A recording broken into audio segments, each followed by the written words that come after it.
Hi, in this video I will explain the difference between delay and disruption. First, for the delay. It's related to when the activity is performed. The delay occurs when there is a slippage in any activity. Maybe you have a delayed start or delayed finish. The critical delay occurs when there is a slippage in any critical activity. For disruption, it's related to how the activity is performed. So we talked about delay, it's related to when the activity is performed. So when there is a slippage, there is a delay. In disruption, it's how the activity is performed.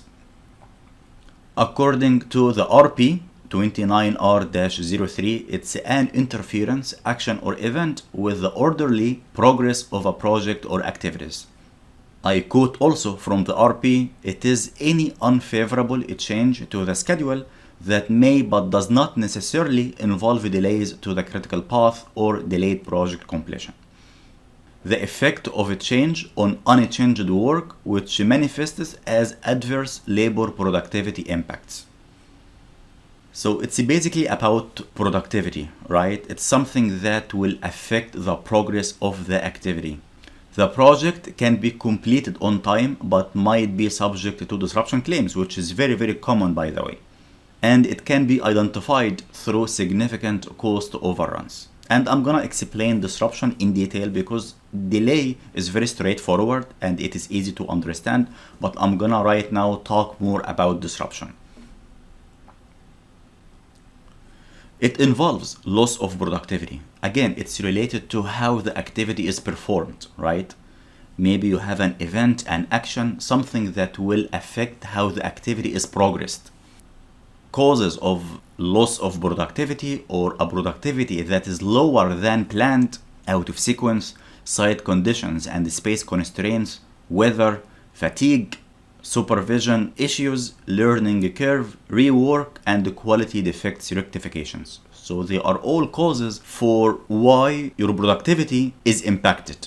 So this is disruption. Production is the output. It's the number of square meters of tiles installed. Productivity is the labor hours to install 1 square meter of tiles. So that's a productivity. The contractor can meet the planned production but not the planned productivity, and this is where the disruption comes from in many cases. So if you are required to install 100 square meters of tiles per day, you have already done that. But maybe because you have some issues and the disruption and low productivity, so you might spend double manpower than planned to achieve the planned production. Okay, so there are two different things, so maybe the activity is not in delay. Maybe you will meet the planned production and you will complete the activity on time, but you will need more manpower to account for the productivity loss or the disruption that you have. Disruption often arises from lower productivity than planned, and that's why in the previous slide I said that you can identify disruption through significant cost overruns, because if you need more manpower to account for the disruption, then you have disruption claims and you should be reimbursed for such a cost. In disruption, the contractor blames the client. Maybe you have site obstructions, changes, variations, etc. The client also blames the contractor, lack of supervision, unavailability of materials, etc. That's why you need contemporaneous records. They are very, very important because it can help you track where the issue is coming from and whether it is a disruption or not. And if it's a disruption, it will help you prepare strong disruption claims. So I hope the difference is clear between delay and disruption.